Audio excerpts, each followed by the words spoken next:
क्योंकि जो कृषि सुधार पहली बार इस देश में कोई महापुरुष लेके आया वो छोटू राम जी थे। तो इसलिए किसान वर्ग को ये शहादत, ये भी अपने आप में एक ऐतिहासिक बात, एक उद्देश्य के लिए उन्होंने अपने प्राणों को त्यागा है। ये कोई छोटी बात नहीं है। देश में क्या दुनिया में इतना लंबा आंदोलन और वो भी शांति प्रिय हो, ये किसान ही कर सकता है। सिर्फ 1500 ट्रैक्टर सड़कों पर उतरे थे। अमेरिका की सरकार ने अपना कानून बदलना पड़ा था।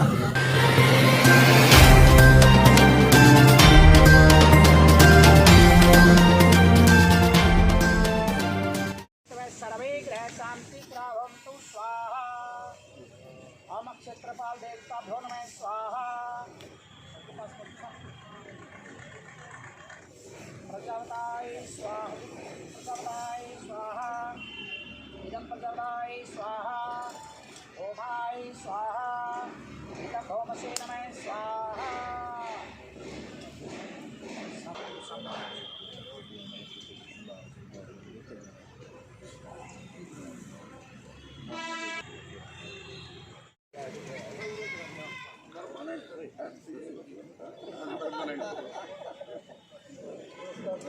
चौधरी साहब, आज बसंत पंचमी है और सर छोटू राम जी की जयंती है। सबसे पहले तो उनके बारे में आप श्रद्धांजलि। छोटू राम जी जो ये किसान उनका आंदोलन है, इसमें किसी को सबसे ज़्यादा याद किया गया है तो छोटू राम जी को किया है। क्योंकि जो कृषि सुधार पहली बार इस देश में कोई महापुरुष लेके आया वो छोटू राम जी थे।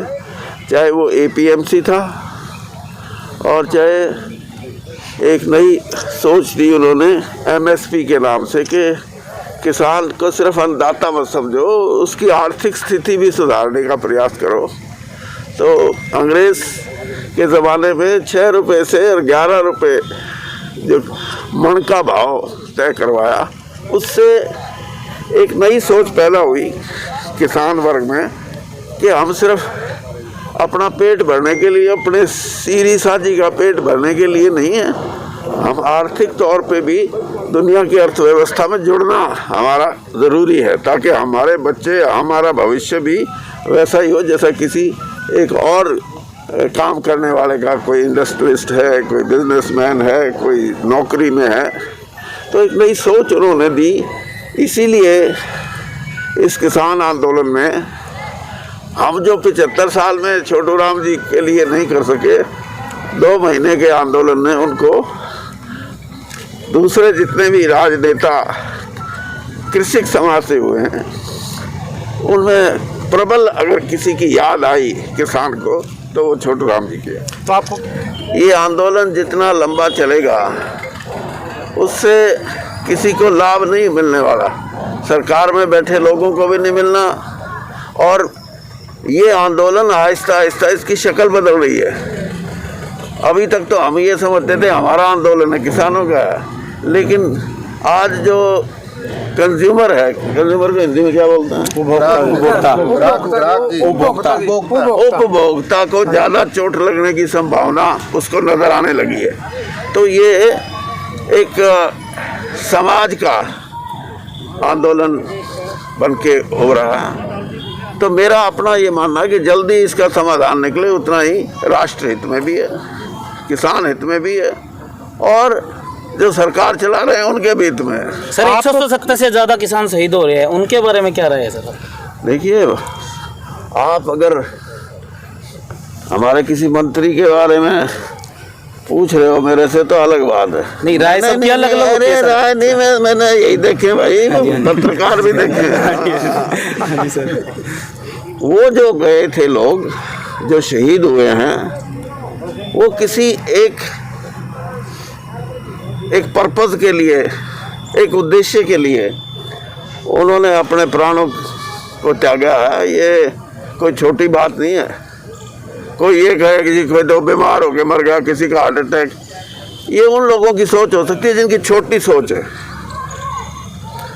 अब सरहद पे जो लोग शहीद होते हैं उसमें किसी को तोप के गोले से मृत्यु हो जाती है, किसी को लड़ते लड़ते आपस में लड़ते जो तो शहीद, तो सब शहीद हैं। तो इसलिए किसान वर्ग को ये शहादत, ये भी अपने आप में एक ऐतिहासिक बात है। और वो तब है जब कोई वायलेंस नहीं हुआ, कोई ऐसी चीज़ नहीं हुई अपने आप में। जैसे मैंने कहा कि इस देश में क्या दुनिया में इतना लंबा आंदोलन, और वो भी शांति प्रिय हो, ये किसान ही कर सकता है। तो साहब आपको क्या लगता है इसका हल क्या नज़र आ रहा है आपको, अभी जो एक आंदोलन इतना लंबा खिंचा चला जा रहा है? देखिए, मैंने यही कहा कि जो भी, अब मैं क्या बताऊं, अमेरिका में आज से 87, तो कितने साल हो गए? 13 और 21 34 साल हो गए, 34 वाला नहीं, 76, 24 हाँ, 44 साल में सिर्फ 1500 ट्रैक्टर सड़कों पर उतरे थे। अमेरिका की सरकार ने अपना कानून बदलना पड़ा था। अब आप अंदाजा लगा लो। फिर आपका मानना है कि सरकार को यहाँ मतलब जो तीनों कानून है इनको वापस ले लेना चाहिए? देखिए, आप पत्रकारिता से हटके बात करो मेरे से। मैं जो बात कह रहा हूँ, मैं ये कह रहा हूँ कि तीनों कानून, मेरा तो ये सुझाव है, बल्कि तीनों कानून सरकार को, किसानों को दे देने चाहिए। भाई ये हमने बनाए हैं और इनमें आप अपने बना के दे दो, फिर बैठ के बात करते हैं, हो गया मामला हल। बड़ा आसान है, लेकिन कोई मेरी माने तो। Thank you sir.